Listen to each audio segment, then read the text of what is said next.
I think we've all been there. You decide you're finally going to get serious about the SAT. You go online and you're immediately overwhelmed. 1,000 different prep books, 100 guaranteed strategies, and 1,000,000 people telling you to just practice more. So you buy the book everyone talks about. You try tips you read on a forum. You spend weeks, maybe months following this plan, only to see your test scores barely move. Sounds familiar? Trust me, I've been there too. I wasted so much time on strategies that sounded good in theory but did absolutely nothing for my actual score. In this video, I'm exposing the SAT prep myths that are secretly holding you back. We're talking about the specific resources that won't actually get you that 1600, and the one strategy that feels productive but is actually a complete waste of your time. I went from feeling completely stuck to scoring a 1560 on the SAT, and a huge part of that was finally ditching the advice that simply doesn't work. This is the video I wish I had before I started my prep, and I'm making it to save you all that wasted time and frustration. But before we get into all that, let me ask you a question. How many self-help books have you finished in the past month? If your answer is 0, don't even worry. Mine was 2 for the longest time. For years, I'd walk into a bookstore, skip right past all those serious-looking self-help books, and make a beeline for the fantasy and mystery sections. Sure, 5 different people might have told me I had to read the same best-selling book on finance or productivity. And maybe reading that book about budgeting would be really helpful now that I'm managing my own money in university.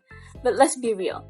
Those books always look so thick and boring, and I was always a little skeptical. Is the one useful piece of advice in here really worth wading through 500 pages? Well, that was before I discovered 15 Minutes AI. This app completely changed the game for me. I was able to get the full summary and key insights from a 500-page book I'd always wanted to read in just 15 minutes. Here's the thing that makes it completely different from other AIs. Most tools can only handle a few paragraphs of text at a time, but 15 Minutes AI is built to process an entire book in one go. It gives you back a comprehensive summary in the format you want, a PDF to read, an EPUB for your e-reader, or even an audio summary you can listen to on the go. So you're not getting chopped up, out of context snippet. You're getting the full picture of the entire book processed in one shot and delivered in the most convenient way for you. It saves you so much time and cuts through the information overload so you can focus on actually learning and applying what matters. If you're as curious as I was, I've got a special link in the description below to use the AI yourself. See how many books you can conquer this week. Final note. All summaries are currently in English, which is a great opportunity for you to practice and improve your English while learning key insights from books if English is not your first language. Okay, now that that's out of the way, let's get back to smashing those SAT myths. Okay, let's talk about the one SAT resource everyone recommends, Khan Academy. Don't get me wrong, it's not a bad platform.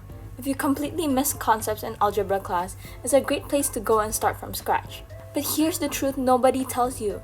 If Khan Academy is your only study resource, you're setting yourself up for a really nasty surprise on exam day. Why? Because the moment you open that actual SAT test, you'll realize the questions are trickier and they're more complex, and the difficulty level is almost always a notch above what you've been practicing on Khan Academy. The worst possible strategy is to spend weeks getting really good at easier questions, only to walk into the exam and feel completely overwhelmed. To truly ace the SAT, you need to be practicing with material that is on the same level or even harder than the real thing. My second mistake, trusting the Bluebook practice tests completely. I learned this one the hard way. During my prep, I was able to score above 1,500 on one of the official Bluebook practice tests.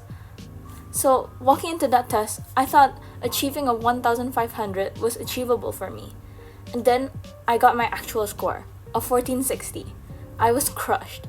It turns out this is a really common experience. If you look online, a lot of students and tutors agree that the real SAT exams are often harder and more stressful than all the Bluebook practice tests. So, use them as a guide, but don't assume your score will be the same. My third mistake. Copying reading techniques without thinking.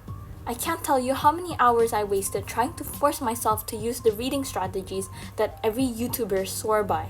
They'd say things like, just ask yourself questions as you read to check your understanding. And I was there thinking, but my brain doesn't work like that in real time. I'm someone who needs to write things down to process them. Trying to juggle all that information in my head just made me more stressed and less focused. So I stopped forcing it. I thought about how I actually learn best. In class, I was always the person furiously taking notes to stay engaged. So I did the exact same thing on the SAT. I used the notes feature in the Bluebook app to type out quick, messy bullet points for each paragraph as I read. Suddenly, I had my own little summary to refer back to, and finding answers became so much easier. The lesson? Find a strategy that works for your brain, not someone else's. Mistake 4. Wasting time on easy questions. This might be the biggest trap. It feels productive to blast through pages and pages of practice questions you already know how to solve. It feels like you're getting a lot done, but you're not actually growing. Instead, be strategic. Sit down and actively go hunting for the hardest SAT questions you can find. I highly recommend YouTube for this. Tutors are always breaking down the most difficult problems there. Learning how to solve just a few of these really tough questions will prepare you for the exam so much more than doing hundreds of easy ones. In fact, I made a whole video showing you exactly where to find the hardest SAT questions, and I'm not kidding. Some of them were almost identical to what showed up on my exam. I'll link it for you right here. My 5th mistake, being too lazy to find my exact weaknesses. Okay, I'm just going to be completely honest with you guys. For the longest time, I knew I had weaknesses, but I was just lazy about it. Figuring out the exact topics I was getting wrong felt like a boring, tedious chore. It was so much easier to just open a book and do a general practice session on a whole bunch of random problems. I would tell myself, well, I'm still practicing, so it's fine. But deep down, I knew I was just skating on the surface.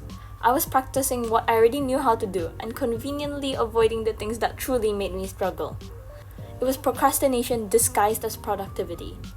The moment I forced myself to get specific was the moment my score actually started to climb. After each practice test, I stopped just looking at the overall score and started categorizing every single mistake. Was it words in context, or punctuation in the English section? Extraneous solutions in the mathematics section? Once I had a list of my top 3 to 5 specific weaknesses, my study sessions became hyper-focused and so much more effective. Instead of just doing math, I was mastering extraneous solutions. Instead of practicing reading, I was practicing text structure and purpose. That shift from general lazy practice to targeted specific attacks on my weakness was a complete game changer. Don't make my lazy mistake. Your score will thank you for doing the boring work of diagnosis. Don't know how on earth to identify what concept or skill your mistake is linked to, especially in the English section? Don't worry, I got you. Check out this previous video I made, which gives free resources on how to quickly identify your weak areas and access hundreds of the most difficult past SAT questions on them. I know SAT prep can feel overwhelming. There's so much advice out there and it's hard to know what actually works.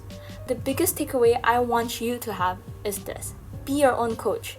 Pay attention to what actually improves your score and your confidence, not just what feels easy or what everyone else is doing. You're completely capable of crushing this exam, but you need a strategy that's built for you. If this was helpful and you don't want to waste any more time on strategies that don't work, then do 2 things for me.